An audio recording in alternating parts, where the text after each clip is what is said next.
Pittsburgh Steelers fans, what's going on? This is Jeff Hartman, editor of BehindTheSteelCurtain.com, here to talk about the Pittsburgh Steelers team.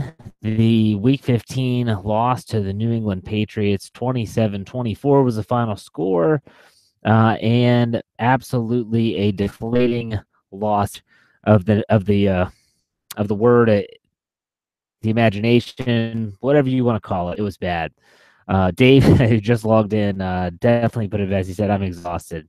I think we all are. I think we're all really angry. I think we're all pissed, and rightfully so. I have now, after I've reviewed the quotes from Tony Correnti, who is the official that overruled the touchdown by Jesse James, as well as the film that the NFL put out already. They're really trying hard to cover this thing up, to cover their bases. They know how pissed people are.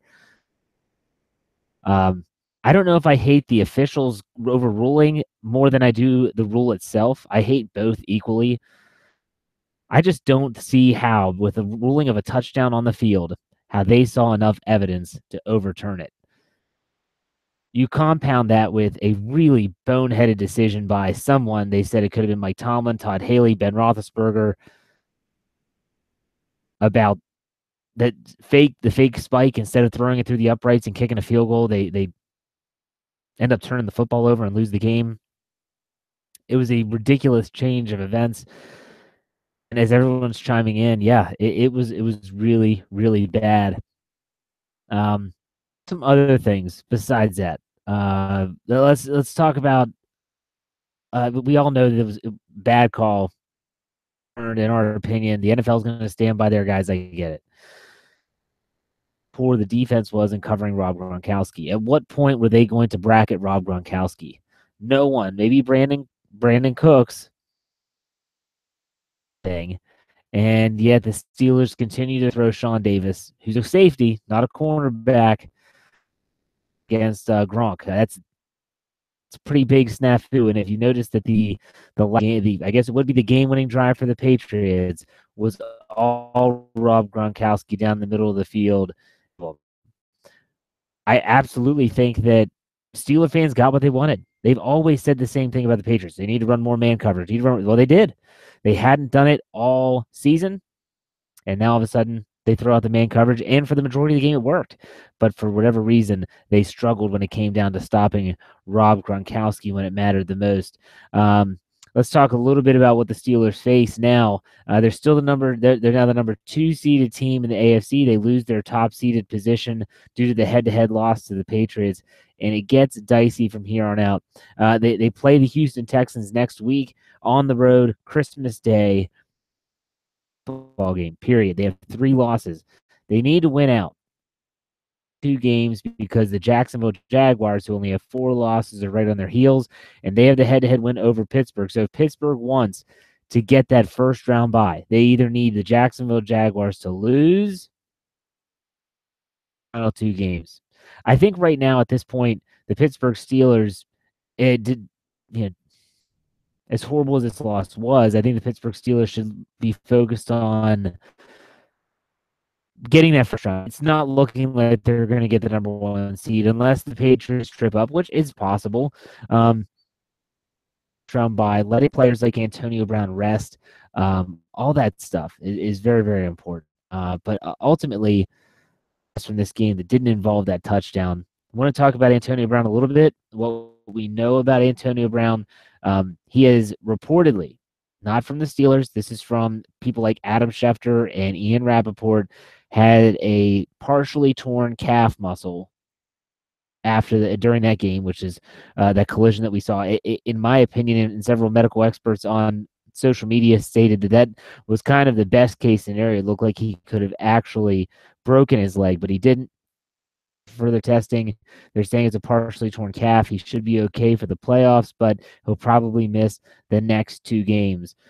So that James Conner, who left the game with a knee injury, has a sprained MCL, and we don't know how long he'll be out for that, whether he's going to be out for the season or whether he's going to be just on the shelf for a few weeks before coming back. You might see a roster move. Terrell Watson from the practice squad might be promoted.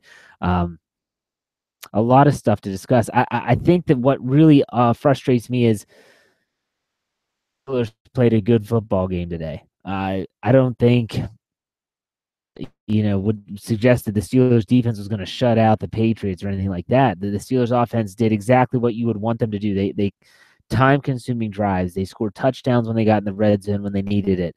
And when they needed that big play, it was Juju Smith-Schuster that delivered it. And unfortunately, because the way the game panned out, it's a frustrating way to lose. People might want to spin this in a positive light and say that the Steelers should be confident. After the game, Cam Hayward said to the media in his post-game press conference that they're confident in their abilities. They think they were the better team, but come up on the losing end. And now, like I said, things get dicey in the AFC. You don't know else, but now instead of potentially resting players down the stretch, the Steelers are going to have to play to win against the Houston Texans and Cleveland Browns. Doesn't seem like that should be that big of a deal.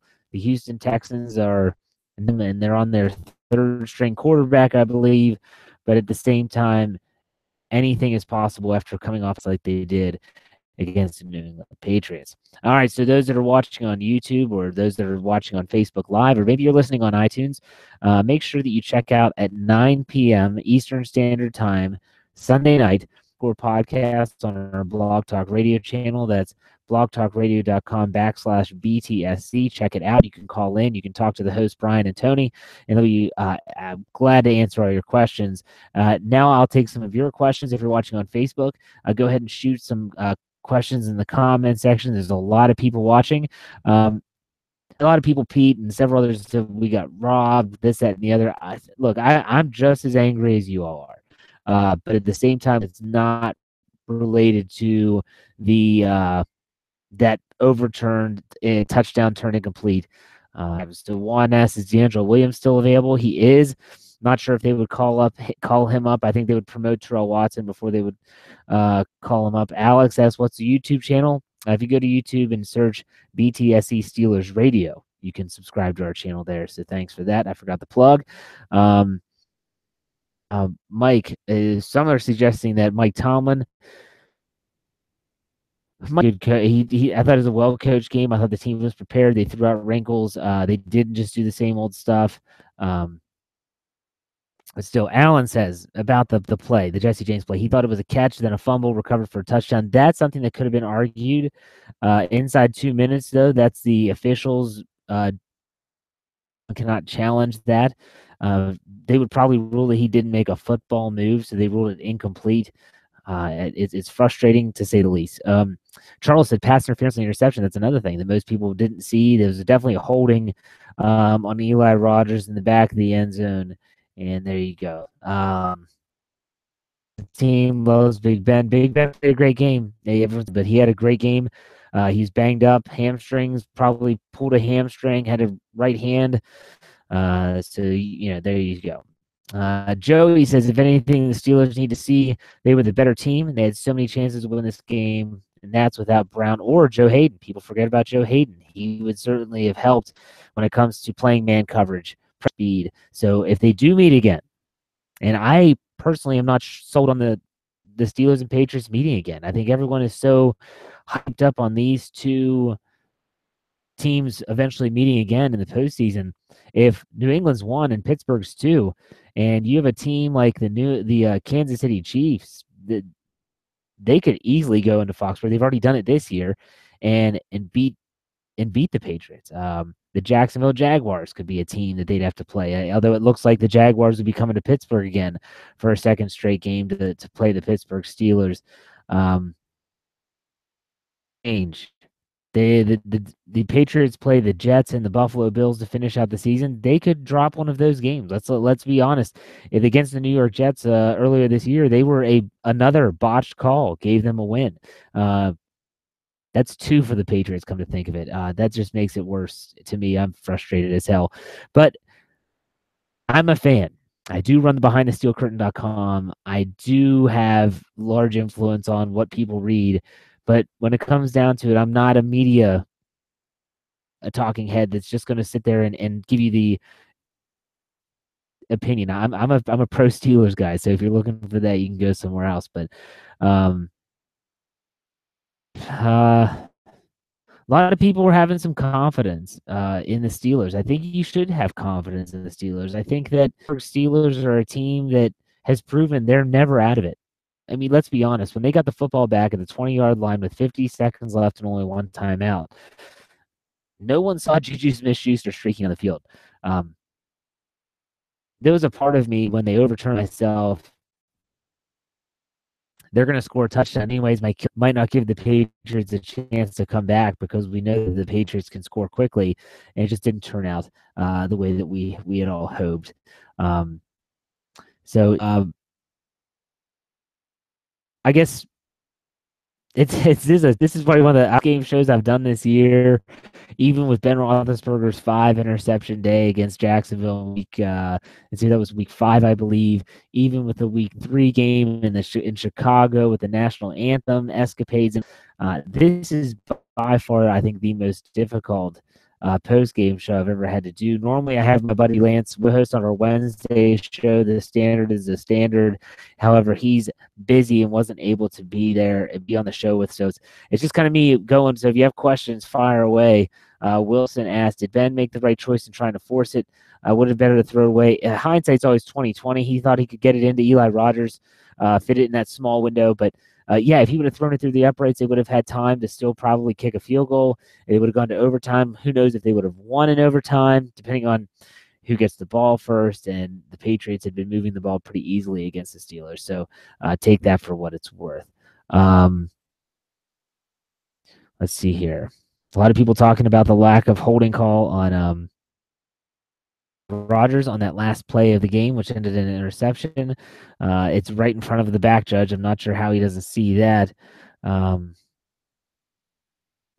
Amy's talking about Tom Brady owns the Steelers. Well, his record certainly would indicate that, but ultimately, the Steelers, this is a game that they should have won. Let it go. I think that I think ultimately what else I think about when I look at this game was not so much that the bad call and the overturned touchdown, but also the fact that the defense never secured the lead. The Pittsburgh Steelers had the lead, and you have to have comfort that your defense is going to that the defense is going to make the plays necessary to win, and they just didn't do it. They just didn't do it. It was too easy for the Patriots to just drive down the field on a drive that was 100% Rob Gronkowski, and everyone knew it. Everyone knew, myself sitting in my basement, Tony Romo in the booth. You had to think that the defense knew exactly what they were doing, and they here's a good one. Aaron says, talk about how Martavis Bryant had a great game. I think promising for the fact that if the Steelers are going to need to win these next 2 games, and they're probably going to need to do that without Antonio Brown, Martavis Bryant stepping up was huge. They had the deep pass down the sideline. He scored that one-handed touchdown. Again, his arm was being held, was no call. But ultimately, Martavis Bryant did play a tremendous game. Juju Smith-Schuster had a tremendous game. I thought Eli Rogers played a good game. Le'Veon Bell rushed for over 100 yards, had a great game. The offensive line, they gave pressure than I thought against a defense that's not known for getting pressure on the quarterback. I think proved anything today to fans, to themselves, to the organization, Patriots, was that we can hang with these guys. And I think that this is a team that could even go into Foxborough and win. They're better equipped for that this year than they were last year. I think it was very obvious that they missed Ryan Shazier. It was awesome, by the way, to see Ryan Shazier there on hand in person. Out of the hospital is the first time fans had gotten to see, and I'm sure players got to see Ryan Shazier outside of the hospital, and that was really to see. Eric says, any comments on Sean Davis's play? But I also don't think that Sean Davis is really equipped to actually cover Gronkowski man to man. I know that in college he played a little bit of cornerback, and they played him in that cornerback position early in his NFL career last year. But if you recall, he was their slot cornerback to start the year. He played horribly, and then they ended up saying, look, just focus on safety. They moved him back there to safety, and he did a lot better. game where, and I hate to say this, but this is a game where they really missed Ryan Shazier. Ryan Shazier probably, he definitely could have run with Rob Gronkowski, would have been able to be a little bit more physical with him at the line of scrimmage. It just wasn't there. It was a bad game that he dropped. You don't get many gifts from the Patriots, and Tom Brady gift wrapped that one, and it was bad. It was bad. So there you have it. But I don't know. It's going to be interesting to see how this team moves forward. I think that losses like this can galvanize a team. You think back to the Dallas game last year, another heart-wrenching loss. Absolutely think that loss, believe it or not, actually it got the Steelers motivated. It got them wanting more, and I think they would want more than anything than to absolutely go up to Gillette and end the Patriots season. But again, there's a lot of football left to be played, folks. The Steelers still have 2 games. The Jags, every team still has 2 games left. Anything can happen. Anything can happen. So what are you going to do? With that said, I'm going to end this here. I think the Steelers, as Aaron just said, will be fine. I think that they're going to rally around this. I think they're going to be okay. I think they go into Houston next week and beat the Texans. Hopefully get some help, whether that's in a Patriots loss or whether that's a Jaguars loss, and that could really help them in that Week 17 game, maybe rest up like Ben Roethlisberger, Bell, give them a couple weeks off before they get back on the football field. So there you have it. I thank everyone for watching, whether it's on YouTube, whether it's on Facebook Live, whether you're listening on our iTunes. Make sure you check out our Steelers final score tonight. It's coming on in about 10 minutes. That's at blogtalkradio.com/BTSC. My name is Jeff Hartman, the editor of BehindTheSteelCurtain.com. Make sure you check out for the best Pittsburgh Steelers coverage out there. We'll see you next time on The Standard is the Standard.